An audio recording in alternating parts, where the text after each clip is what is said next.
മഹാകവി കുമാരനാശാന് ഏറെ പ്രശസ്തി നേടിക്കൊടുത്ത ഖണ്ഡകാവ്യമാണ് വീണപൂവ്.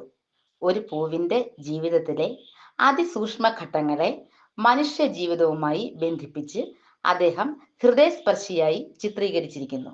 ഹാ പുഷ്പമേ അധിക തുംഗപദത്തിലെത്ര ശോഭിച്ചിരുന്നിതൊരു രാജ്ഞി കണക്കേ നീ. ശ്രീഭൂവിലസ്ഥിര അസംശയ ഇന്നു നിന്റെ ആഭൂതിയെങ്ങു പുനരെങ്ങു കിടപ്പിതോർത്താൽ. ലാളിച്ചു പെറ്റ ലതയൻപൊടു ശൈശവത്തിൽ പാലിച്ചു പല്ലവ പുടങ്ങളിൽ വെച്ചു നിന്നെ.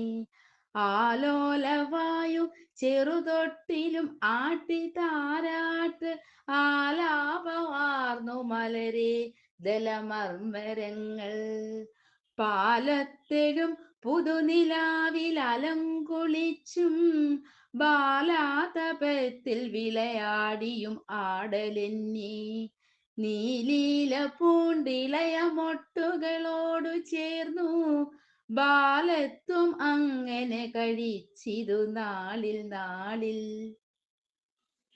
ശീലിച്ചു ഗാനവിട ചേർന്നു ശിരസ്സു മാറ്റി കാലത്തെഴും കിളികളോടധ മൗനമായി നീ. ഈ ലോക തത്വവുമയെ തെളിവാർന്ന താരാ ജാലത്തോടുന്മുഖതയാർന്നു പഠിച്ചു രാവിൽ. ഈ വണ്ണം അൻപൊടു വളർന്നത നിന്റെ അംഗം ആവിഷ്കരിച്ചു ചില ഭംഗികൾ മോഹനങ്ങൾ. ഭാവം പകർന്നു വദനം കവിൾ കാന്തിയാർന്നു പൂവേ അതിൽ പുതിയ പുഞ്ചിരി സഞ്ചരിച്ചു.